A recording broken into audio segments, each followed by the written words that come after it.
Hey guys, and welcome to my new movie review for the brand new 2026, the brand new Ryan Gosling movie. Like, where has he been for ages? I don't know, you don't know, but now we do know, because this movie would have taken a hot minute to film. I'm not even kidding you guys.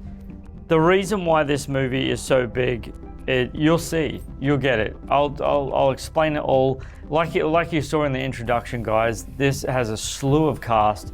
I mean, I only put the top 4 billing in, and I just left the rest out. As you can see on IMDb, it's not full of cast members because the main 2 focus is on the alien and Grace, which is Ryan Gosling's character.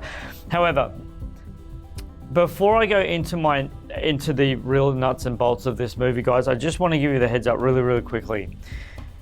The trailer for this movie does not do this movie any justice to any degree, in any way, shape, or form, and I mean at all.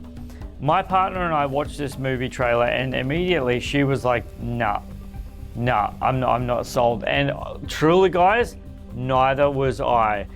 And then I saw a couple of interviews, I saw a couple more, and then a very dear friend of mine, shout out to Spencer, you're the man, love you, bro. Spencer went and saw it, I think it was on the weekend, and he said it was awesome. He absolutely loved it. And I'm like, okay. All right, I'll book a ticket. And I know it came out last Thursday, but I, wanted to go cheap Tuesday. Anyway, so I finally saw it today, and wow.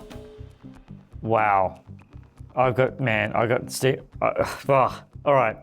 I've got some dot point stuff to talk about, and yeah, I'll go through it.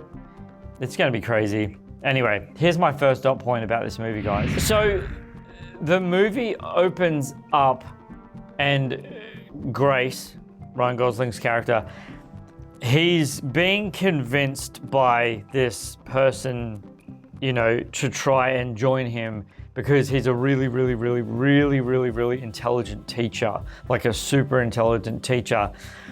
And he's not convinced. And he goes out the front, and anyone who's been following my channel for any period of time, just want to give you the heads up. I don't do spoilers in my movie reviews, so if I am spoiling something, I deeply apologize. However, I don't think I am. I'm just going to talk about it contextually. But I want to tell you this about this scene because it made me laugh so hard. So he says to a student, Liam, no running.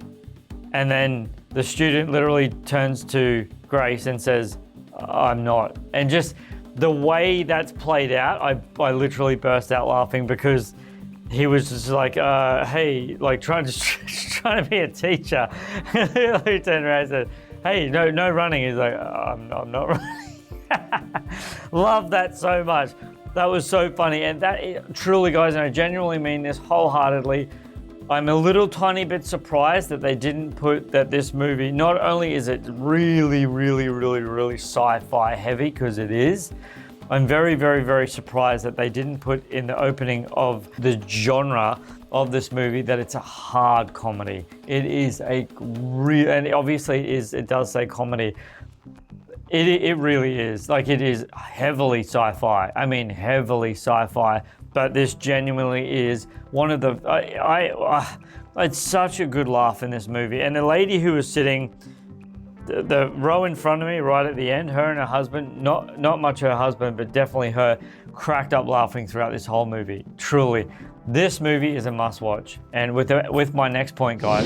So I know this is a little bit weird. But I'm going to bring it up anyway, because I was just like, wait, what? In my personal opinion, this was a massive missed opportunity. It really was. So Ryan Gosling is being prepared. He's being, brought in because they want him on board. They want him to help them because he's figured out something that they need him for, whatever. Anyway, so she throws him this beanbag, and when you see the movie, you'll understand what a hacky sack, which is, I think they're still called hacky sacks, I'm pretty sure.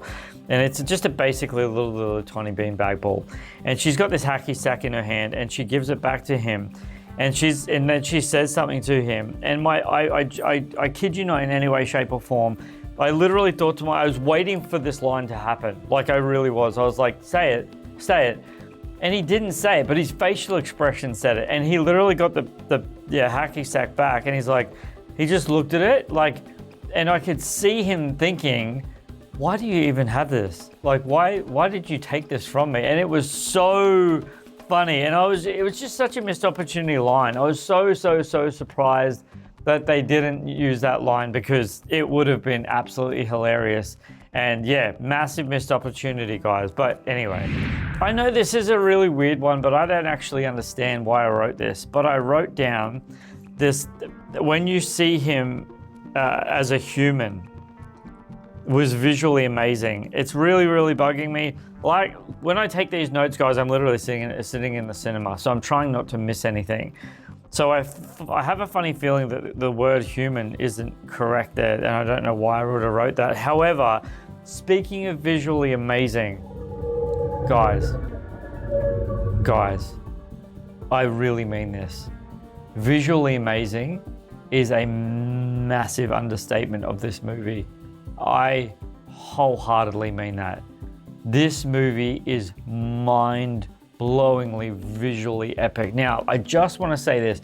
I'm not hating on the film in saying this. I'm just being authentic about this. Okay, I'm just being authentic. There were some parts in this movie where Grace is talking to the alien, and I felt that they were in a studio setting. The spatial awareness didn't feel big enough for me as an audience member. So not all scenes, don't get me wrong. Most of this movie is so grand that it's like, how did they do that? That was epic. It is, honestly. But there are some scenes in this movie that made me go, oh, that feels small. That feels studio level. Like, they've really condensed this. I mean, a spaceship would be ginormous. However, I digress. It really is a visual treat for the palate, the visual palette. It's amazing. So anyone who knows me would know that I like Superman. I don't know what would give you that impression. I really don't. I don't know what gives you that impression. However, there is this absolutely hilariously, brilliantly scripted moment by Grace, played by Ryan Gosling. And I'm not going to give it away, but it is a Superman villain reference. I kid you not, everyone in the cinema, and there was like maybe 10 people in the cinema that I went and saw it in, cracked up laughing at that scene so badly. Oh, it was so well done. I actually can't wait to take my partner to see this movie, who's literally sitting right there. She actually is literally sitting right there. But anyway, I can't wait to take her with me to this movie, because like, she saw the movie, genuinely, wholeheartedly, she saw the trailer. I apologize. She saw the trailer for this movie and literally said, nah, this looks really boring. She's not the only one who has said that. I've actually heard several people go, yeah, nah, that does not look interesting at all. But it really is. It really is. It's absolutely hilarious. But that Superman villain scene, oh man, so funny, so clever. Absolutely loved it. So this is a scene in the movie where you really need to pay attention to the dialogue earlier in the movie to understand the surprise that takes place. Like, you got to really listen to it. Now, I'm going to explain it to you. It's a real moment in the movie that you would just be like, whoa, like it's a very heavy, very intense, very wow moment. Like, no way did that just happen. Now, when you see it, you're like, whoa, wait, what? They don't explain it in like a really fleshed out way in the movie. However, they explain it enough visually. You see something much earlier in scenes earlier on, and they're watching something. They're watching something in a very, very contained environment, and this situation happens in this contained environment. They open the door and they're like, yeah, if that happened in a bigger scenario, it would be extreme. I kid you not, in any way, shape, or form, guys. It is such a whoa factor. Speaking of whoa factor, I wasn't going to mention this. I didn't write it down, but I just thought of it just then. There is a jump scare moment in this movie, and it is so well timed. It is so well timed that I was like, oh man, I actually don't know anyone who wouldn't be like, oh, by that part. It's so well timed, and it's not scary at all in any way, shape, or form. Just the way that they made it, it is so brilliant. I kid you not, any way, shape, or form, guys. Those moments in this movie, really, there are a couple of moments that it slows down. However, they don't last long, which is obviously good because this movie is such a, you saw the runtime at the opening of this movie review, 2 hours and something, like 2 hours and 36 minutes, like crazy. Anyway, I digress. On to my next point, guys. So the aliens, I haven't brought this up until now because it's kind of irrelevant because everyone's just going to know him as the alien. No one's really going to call him by his name. However, his name's Rocky. Now, again, no spoilers, just to contextualize this. They go back, they're floating throughout space and they're doing stuff out space and they're trying to collect something. Again, no spoilers. They're trying to collect something for Grace's ship. All of a sudden, this made no sense to me whatsoever in any degree, in any way, shape, or form possible. Because I remember thinking to myself, Rocky must have abandoned ship. Like he must have just like gone away from his ship and just left it. However, this made no sense to me. They end up going back and I won't spoil anything. I was going to spoil something just then, but I'll try not to. They end up going back to the ship and like seeing each other's crafts again and ships and stuff. I dead set, guy. I literally was sitting in the cinema. I'm like, what? You just happened to find his ship after doing all that? That makes no sense. But there's a few things in this movie that make no sense, guys, but I digress. On to my next point. So speaking of Grace's character in this movie, guys, if you are interested at all in any way, shape, or form why this random teacher ends up in space, I'm not gonna lie, that was a hard watch. That was hard to watch. They make it funny, but how he ends up in space, and I mean physically ends up in space, like physically ends up on the spaceship, no. It's really, really wrong. It's really brutal. It's, I want to say demoralizing. Like, when you see it, you'll be like, oh, that's not okay. And it really isn't. However, it's a movie, you know, you have to have some sort of element in there that makes people go, oh, that's just wrong. You know what I mean? However, like I said,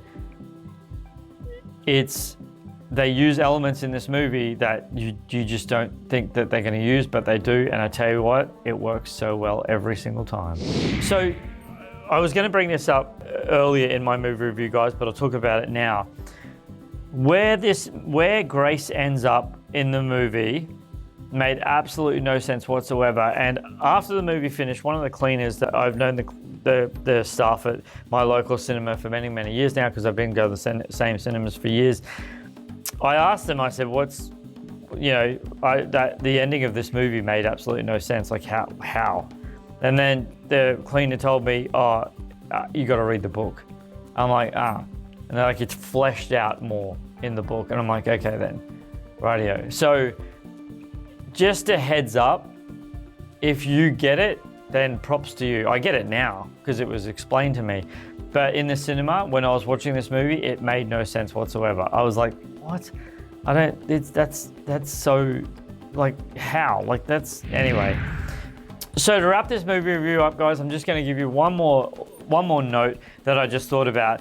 And again, it's to do with timeline synchronicity. And apparently it's in the book, but they didn't put it in the movie. And I really think that they should have put it in the movie because it would have made way more sense if they put it in the movie. However, There's a scene where Grace is on Earth and he's talking to his commander-in-chief, and he's got like normal haircut. He's got like, you know, kind of a stylish haircut, whatever, and his beard is trimmed or whatever.